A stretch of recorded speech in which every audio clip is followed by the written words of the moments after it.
About 10 miles out from an airport without an operating control tower, call on the Common Traffic Advisory frequency and announce your plan to land and request an airport advisory. It's called an advisory since they cannot clear you to land.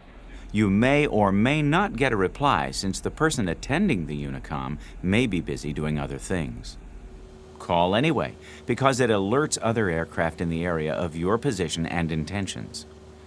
Additional calls are made as the pattern is entered and on each leg of the pattern. In order to concentrate on the landing itself, we will not show these calls being made. Call the tower at a controlled airport from the same 10-mile distance out. The controller will assign an entry into the traffic pattern, a landing runway, and where to make the next radio call. As you head back to the airport, descend to the traffic pattern altitude before reaching the pattern. This will give you a chance to look for other aircraft. Always avoid descending entries into the traffic pattern because of collision hazards. This standardized pattern, or flow of traffic, allows pilots to anticipate what other aircraft will do so they can plan accordingly. The recommended entry is made at a 45-degree angle to the downwind leg, opposite the middle third of the runway.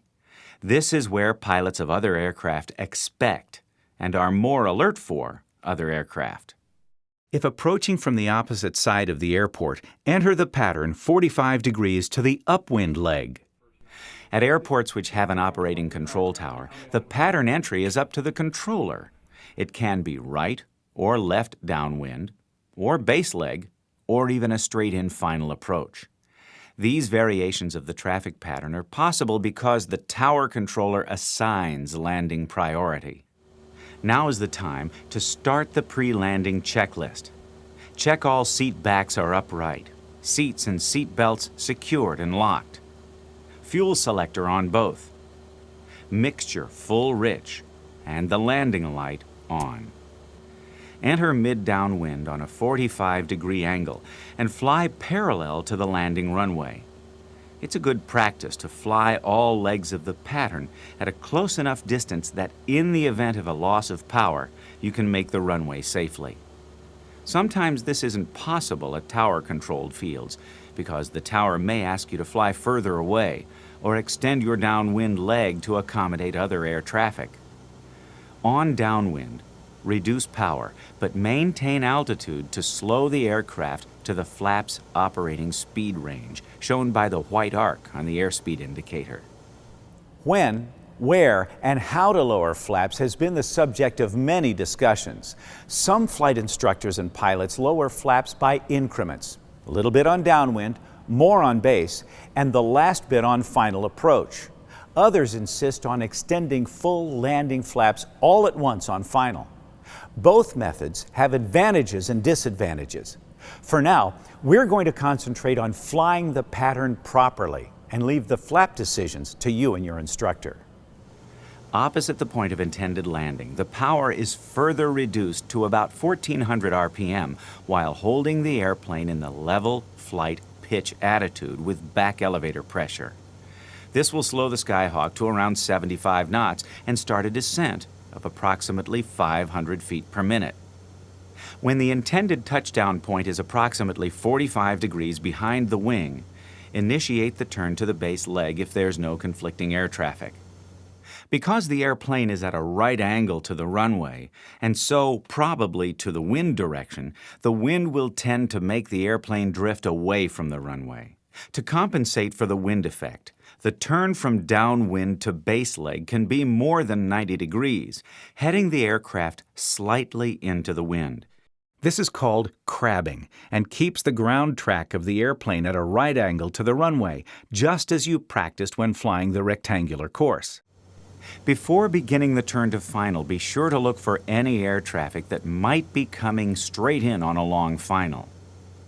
A key position is when the airplane is on base leg at a 45-degree angle to the runway. At this position, you are close enough to the runway to fine-tune your descent. If you appear to be too low, immediately start a shallow turn to final. If you appear to be too high, delay the turn and make a medium bank turn to final. The turn from base leg to final shouldn't exceed a medium bank and should end with the airplane heading aligned with the runway and on the extended center line of the runway. Judging the turn from base to final will take practice. As your turns improve, you'll be able to compensate by increasing or decreasing the bank. These changes in the rate of turn are intended to have the airplane heading down and on the extended center line of the runway. However, as you vary the turn, do not exceed a medium bank. If you consistently make a mistake such as overshooting the runway center line, try to make the opposite mistake the next time. Trying to undershoot the runway after consistently overshooting will probably put the airplane in the right spot. When lined up on final, full flaps are extended for a normal landing and the airplane is trimmed for the recommended final approach speed, which is 65 knots for the Skyhawk. From here on in, the glide path or descent path is set. The glide path is like a line that extends from the intended touchdown point to the airplane. The airplane should never be allowed to go below this path. The other fixed value is the approach speed, and you should never allow the airplane to go below the approach speed. To maintain the glide path and approach speed, you'll be dealing with some variables. At first, you're going to wish you had 2 sets of eyes and 4 hands, but it will get easier. The first variable is the wind. Assuming the airplane is flying into a headwind on final, and the airspeed is 65 knots, the ground speed is going to be reduced, and it will take the airplane longer to reach the runway. The stronger the wind, the longer it's going to take, so a slower rate of descent will be needed to stay on the glide path. If the wind is calm, speed over the ground is going to be 65 knots, the same as your airspeed. So you're going to have to descend more quickly than flying into a headwind. We can't control the wind, but we can control pitch and power. To increase the rate of descent while maintaining airspeed, reduce power. To decrease the rate of descent while maintaining airspeed, as in a headwind, increase power. But when increasing and reducing, remember, you want to maintain a constant airspeed. In order to do this and maintain the glide path, a power change will require a pitch change, and a pitch change will require a power change. Finding the correct glide path will take practice. Here's the Skyhawk on a normal final approach. Notice the shape and apparent slope of the runway. When the airplane is too high on final, the shape and apparent slope of the runway change. Compare a normal approach with the high approach on the right. This is how the runway appears when the approach is flown too low. Compare the correct approach with the shape and apparent slope of the low approach on the right. Another cue is to select an aiming point down the runway.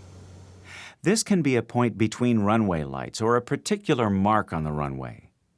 The aiming point is not the intended touchdown point, just a reference point.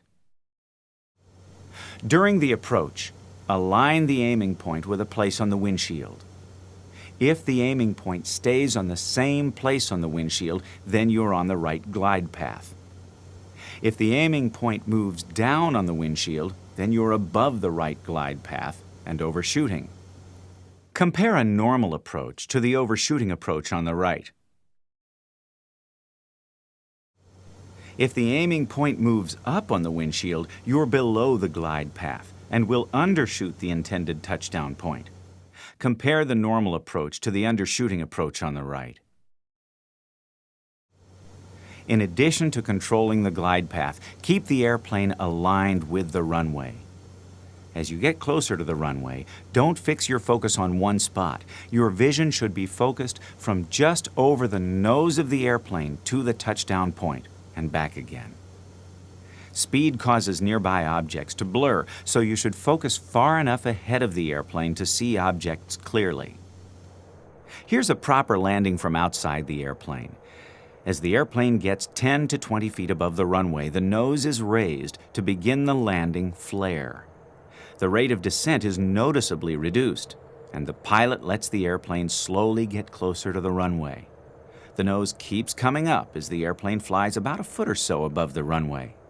Finally, the airplane touches down on the main gear with the nose wheel well above the runway. Now here's the same thing from a pilot's perspective. The flare, or roundout, should be started about 10 to 20 feet above the runway.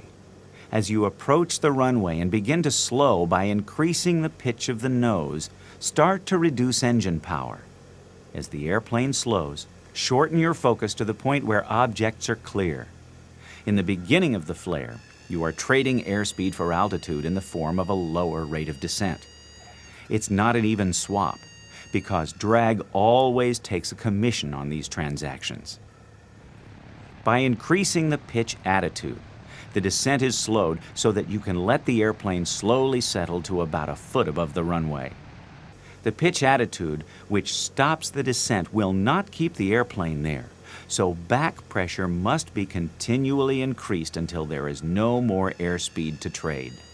At this point, the airplane wings stall, and the airplane settles to the ground. Ideally, this occurs at the same time that full back elevator control is reached. The nose wheel should gradually settle to the runway. Maintain directional control with the rudder pedals until the aircraft loses speed and you can taxi clear of the active runway. At a non-towered field, announce when you are clear of the active runway and taxi to the parking area. If there's an operating control tower, taxi clear of the runway at the first available taxiway unless told otherwise, and await instructions from the controller. Be sure to follow the after landing and shutdown checklists. Aircraft lighting is required. Lean the mixture for taxi if the field altitude is high enough. Raise the flaps. Upon reaching the parking area, pull the throttle to idle. Turn off all avionics and electrical equipment. Check the magneto switch and wiring by briefly turning the ignition off. The engine should stumble. Although it is possible to stop the engine using the magneto switch, the proper technique is to pull the mixture to idle cutoff and, when the prop stops turning, turn the magnetos and master switch off. Install the control lock. Turn the fuel selector to left or right to prevent crossfeed and secure the airplane as needed.